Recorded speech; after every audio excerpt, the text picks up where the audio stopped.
Peut-être suis-tu un chemin qualifié de spirituel depuis des années.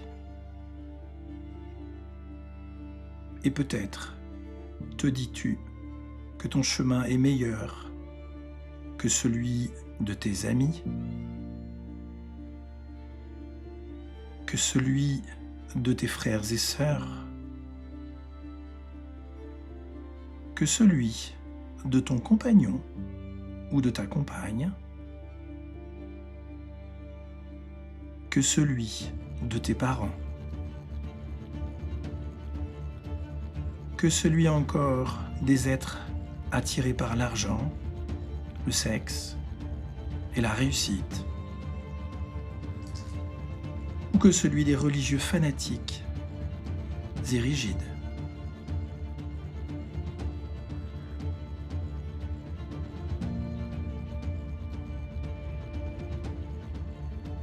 Tu vis depuis deux vérités intérieures et extérieures, la tienne et celle des autres,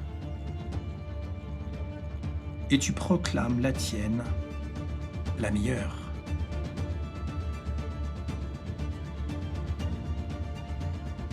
Peut-être te dis-tu que ta vérité est plus vraie que la leur. Pour autant, comment ta vérité peut-elle être vraie sans cesse, toujours vraie, dans un contexte de double vérité?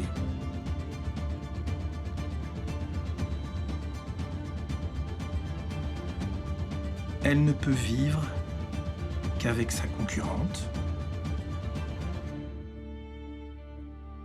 car elle n'est vraie que face et grâce à sa concurrente.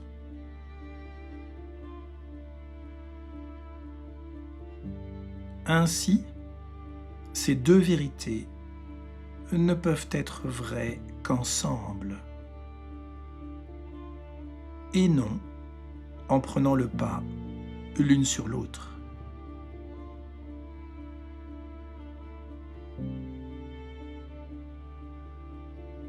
Ton chemin a donc besoin du leur pour se construire et se montrer.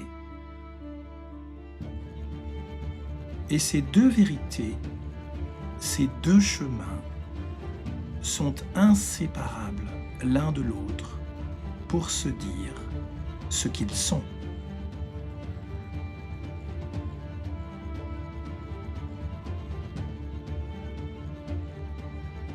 Ton modèle de vie intègre donc celui de tes frères et sœurs, amis, amoureux, amoureuses, parents, enfants, religieux, religieuses et matérialistes, et ne peut l'exclure sans exclure le tien.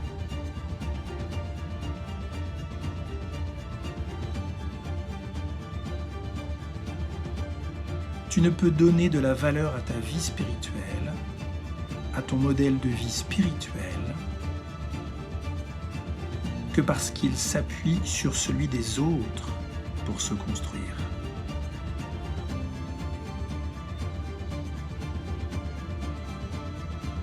Ainsi, toute la société se construit ensemble, avec les médecins, avec les gouvernants, avec les fanatiques,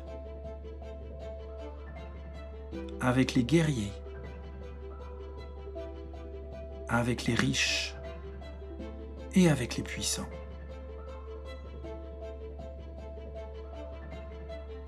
Tous ces modèles de vie n'en sont en réalité qu'un seul, la vie, qui les construit tous indissociables les uns des autres.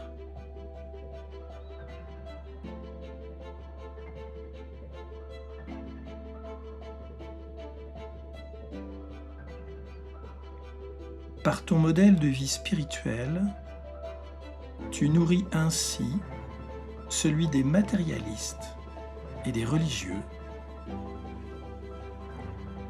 et ils te nourrissent par leur modèle de vie. Ils te rappellent sans cesse tes valeurs et tes croyances, et sans eux, tu n'aurais plus aucune raison de vivre comme tu veux vivre.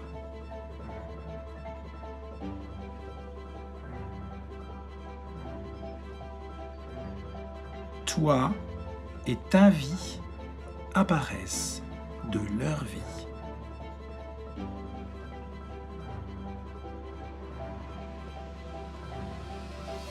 Ta vérité de vie n'est donc pas celle de ton modèle de vie. Méditer, prier, invoquer, visualiser, respirer, soigner, masser ou incanter.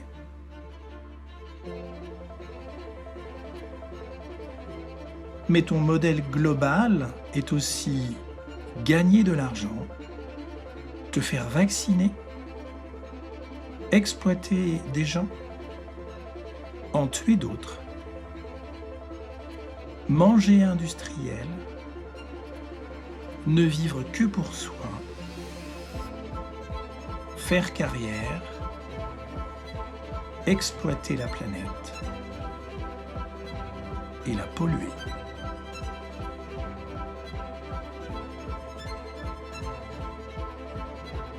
Ton modèle de vie est cette vérité globale qui n'oublie personne et il est toujours vrai. Car en incluant tout, il n'a plus d'extérieur ni d'intérieur.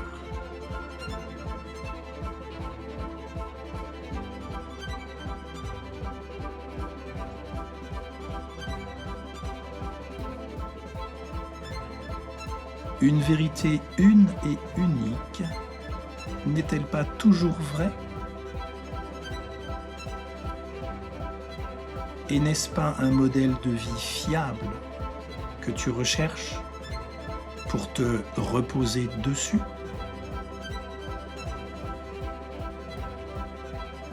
Voilà, il est là et le sera ainsi sans cesse.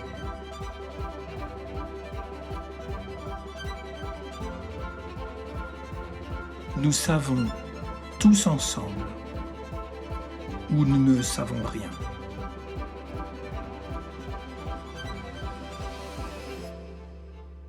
Tu vivais un modèle de vie militant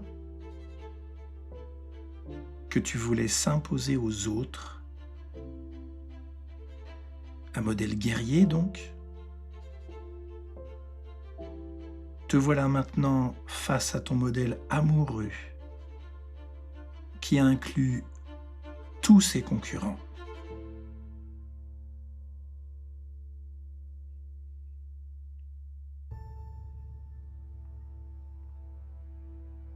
Nous sommes donc tous cet accord vivant qui se construit mutuellement.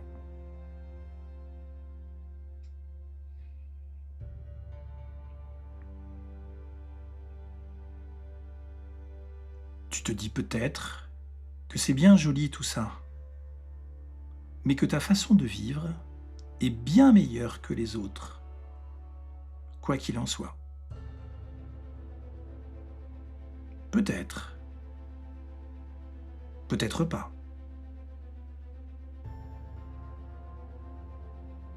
Mais peut-elle être meilleure sans se comparer ?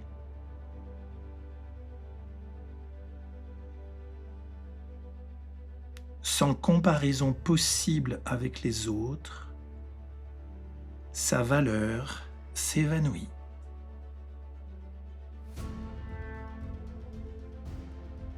Si ces modèles n'ont plus de frontières pour se distinguer quelle valeur leur reste-t-il?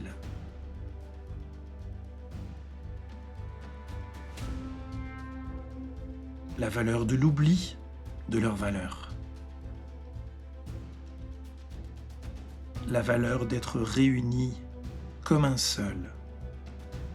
La vie.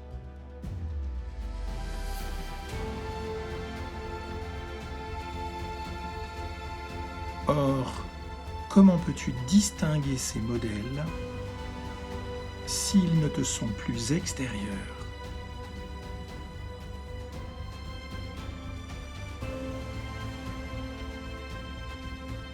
Tu es toi-même la frontière qui les oppose. Et ta frontière est le seul modèle qui les oppose.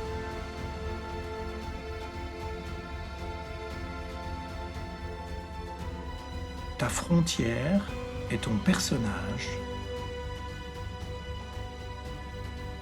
car ton modèle est ton personnage.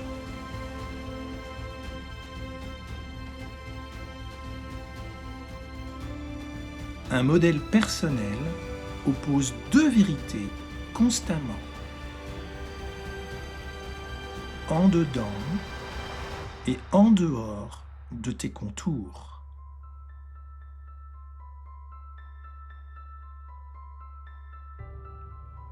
Ton modèle dit que tu es une vérité intérieure face à une vérité extérieure.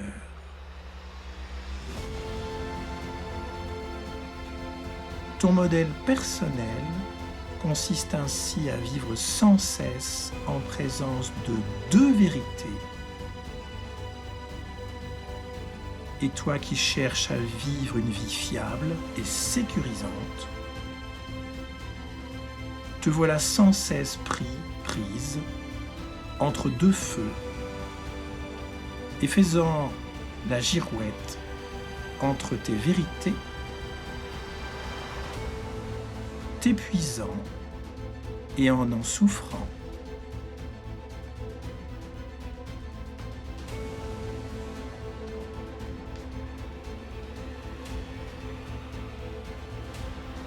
Ta souffrance n'est donc pas de vivre dans cette société et avec cette société, mais de vivre en son extérieur et de croire devoir choisir entre ta vérité intérieure et la sienne.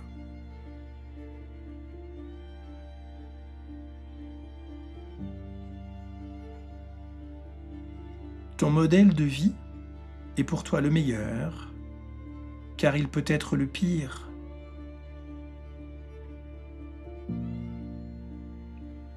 Leur modèle de vie est pour toi le pire, car il peut être le meilleur.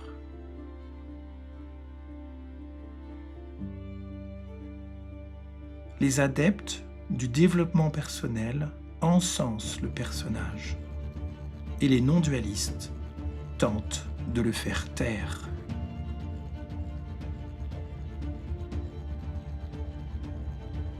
Ils sont ensemble, attentifs à sa présence, et ainsi le font vivre et le nourrissent tout autant.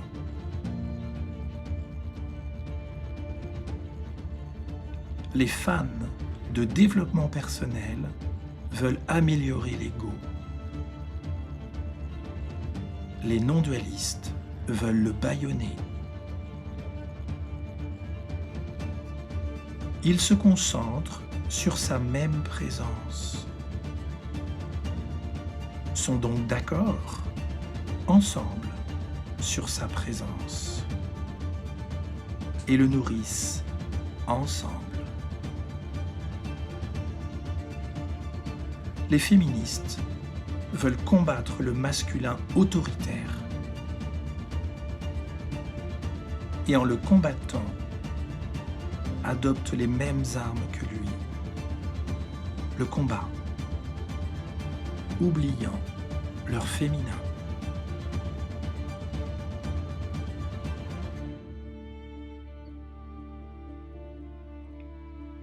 baignant dans cette double vérité intérieure et extérieure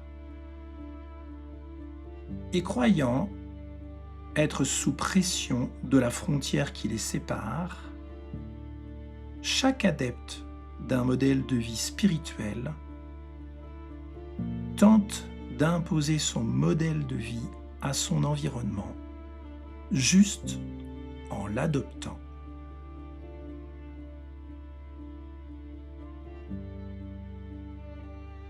Et en l'adoptant, il nourrit les modèles des autres dont il ne veut plus ou qu'il veut parfois éradiquer de la planète, car il s'y oppose fermement.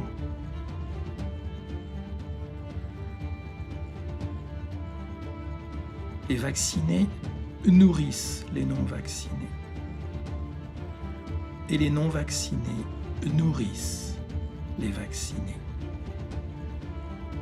Chacun en adoptant leur modèle en opposition de l'autre qui en est nourri.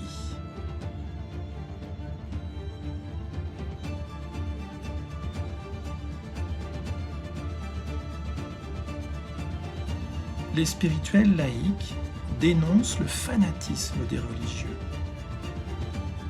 et leur séparation entre eux. Et en le faisant, adoptent le comportement qu'ils conspuent, le fanatisme et la séparation. La vie se nourrit sans cesse d'elle-même, car rien ne lui est extérieur. Ainsi, aucun modèle de vie ne peut lui être extérieur.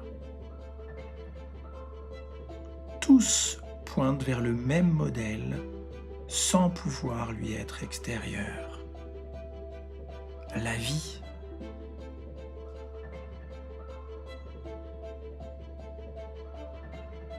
Le tout égaux est aussi vivant que le sans égaux, car ils ne peuvent être extérieurs au vivant. Ils sont portés par le même arrière-plan de conscience vivant.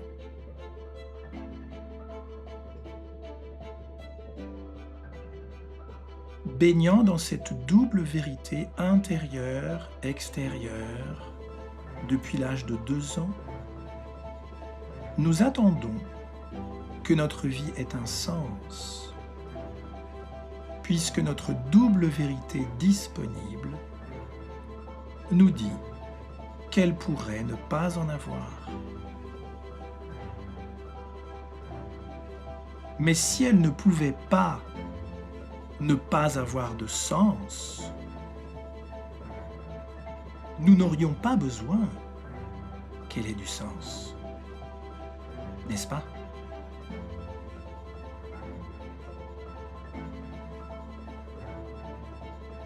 Immergés dans cette double vérité intérieure-extérieure, nous attendons que notre vie se réalise, puisque notre double réalité, depuis nos contours personnels, nous dit que nous avons un extérieur à notre vie intérieure.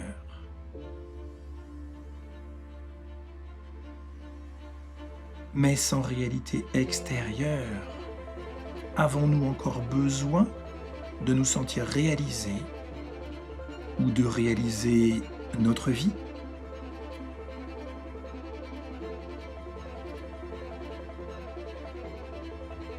Nous ressentons le besoin de choisir notre vie et de faire ce que bon nous semble, mais sans notre double vérité intérieure-extérieure en compétition, que nous reste-t-il à choisir?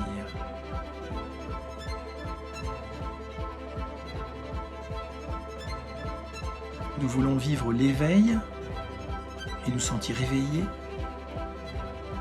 Mais sans nous sentir séparés de la vie et sans la vivre depuis son extérieur, avons-nous encore besoin d'être éveillés?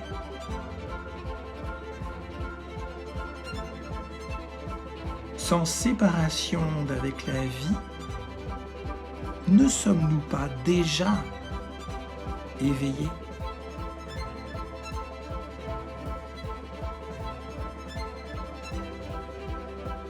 Nous croyons dur comme fer que notre champ d'influence va par la conscience au-delà de ce corps. Mais sans vouloir abandonner nos contours personnels qui délimitent selon nous nos manques et nos besoins intérieurs.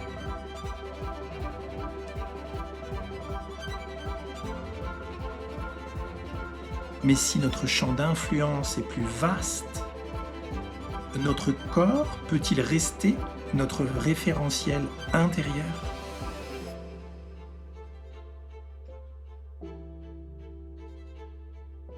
D'ailleurs, notre conscience est-elle limitée à ce corps?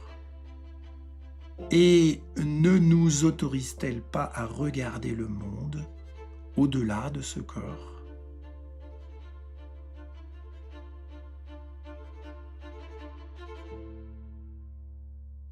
Ce monde n'est-il donc pas autant notre intérieur et notre extérieur confondus?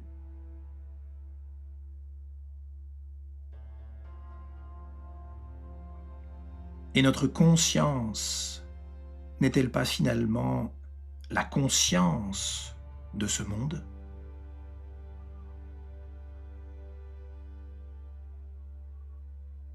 Si ce monde est finalement notre intérieur et notre extérieur confondus, que nous reste-t-il à créer? Que nous reste-t-il à attirer? Et si notre conscience est celle de ce monde, n'est-elle pas celle de la vie totale?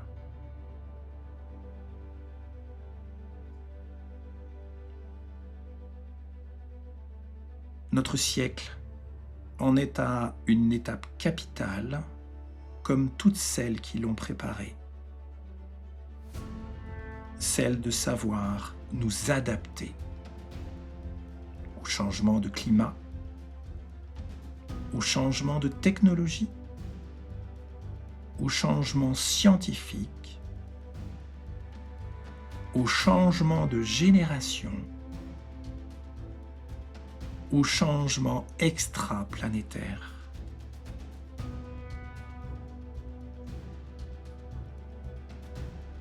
D'ailleurs, si nous ne sommes plus séparés de la vie par notre double réalité, où est le changement?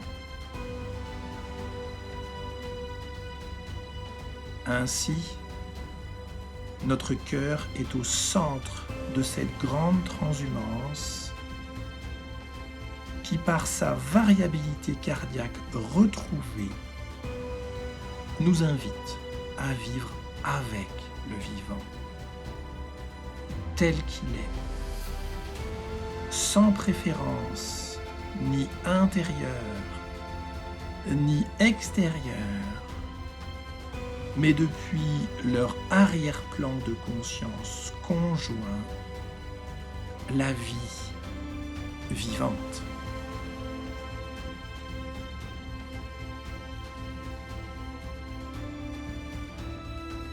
Portés par les travaux de la physique quantique et les centaines de millions d'expériences de mort imminente, notre influence n'est plus celle de ce corps, mais celle de notre conscience au-delà de ce corps. Et cette conscience peut désormais devenir notre référentiel de vie.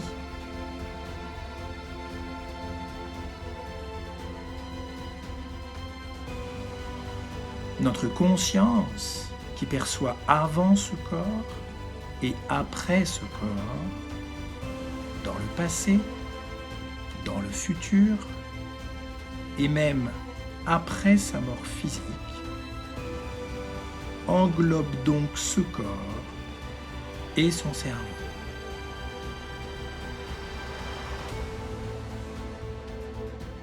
Comment une conscience qui englobe des corps et des cerveaux peut-elle être leur attribut et leur chose?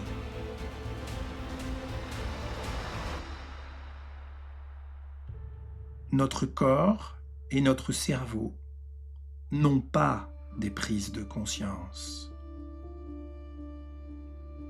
Mais notre conscience a ses manifestations de corps et ses manifestations de cerveau.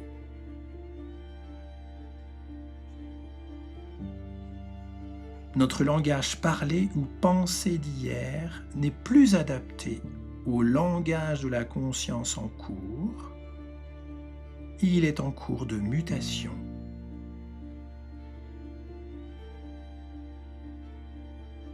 Et c'est à partir de la conscience que tous nos paradigmes du bien-être en sont bouleversés.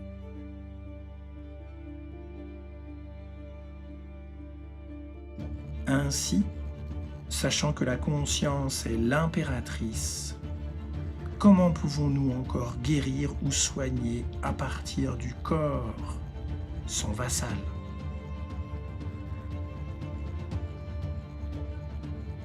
Ainsi, sachant que la conscience est la chef d'orchestre, comment pouvons-nous encore guérir ou soigner à partir du cerveau, son musicien?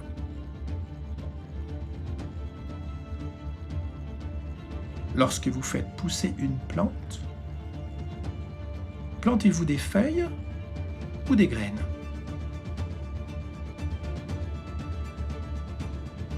Arrosez-vous sa tige ou ses racines?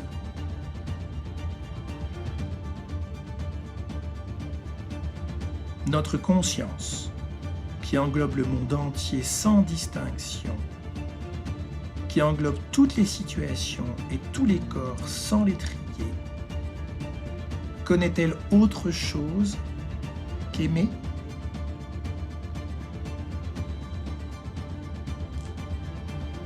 D'ailleurs, comment dire ce que vous vivez sans son arrière-plan de conscience constant?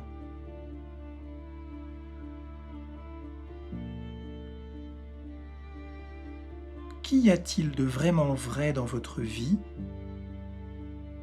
entre votre arrière-plan de conscience constant et votre corps et votre cerveau éphémère?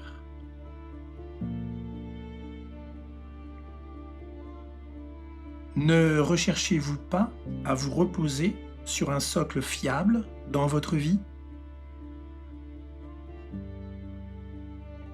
Votre corps éphémère et son cerveau peuvent-ils être ces candidats?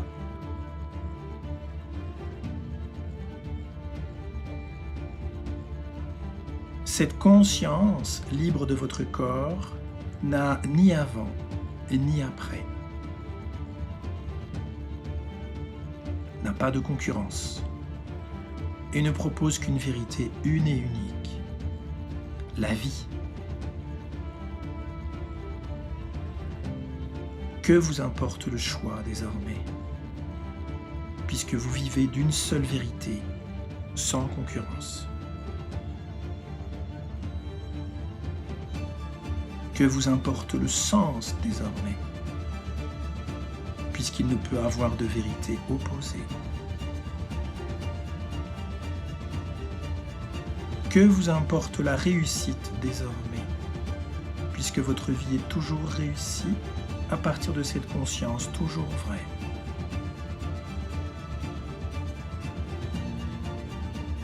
Que vous importe le bonheur désormais, puisqu'aucune autre vérité concurrente ne peut le détrôner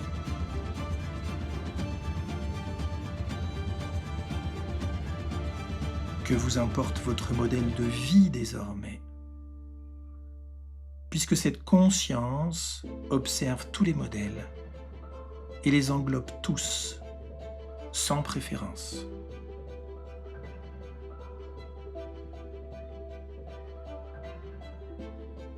La conscience, décorrélée de votre référentiel corporel unique, sans intérieur ni extérieur, englobe toutes les émotions et toutes les situations du monde sans les comparer, sans les prioriser.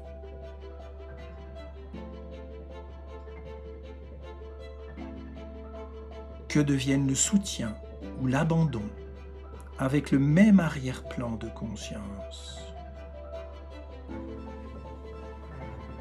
Comment sont vécues la sécurité ou l'insécurité depuis leur arrière-plan de conscience conjoint.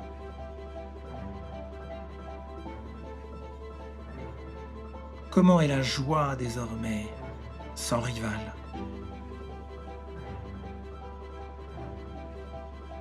Quelle est la saveur de la peur désormais, sans alternative?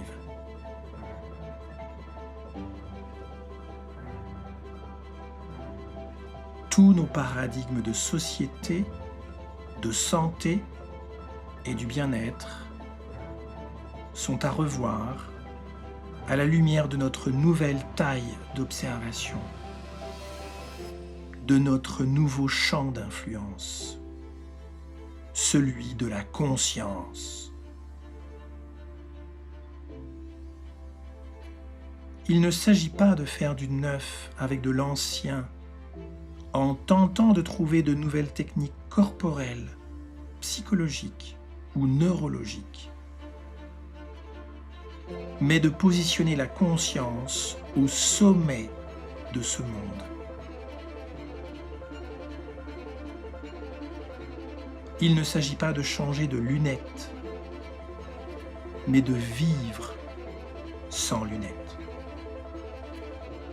sans référentiel corporel connu. Êtes-vous prêt à vivre avant votre corps et avant votre cerveau? Le destin du monde va irrémédiablement dans ce sens, et ce sens n'a plus d'opposé.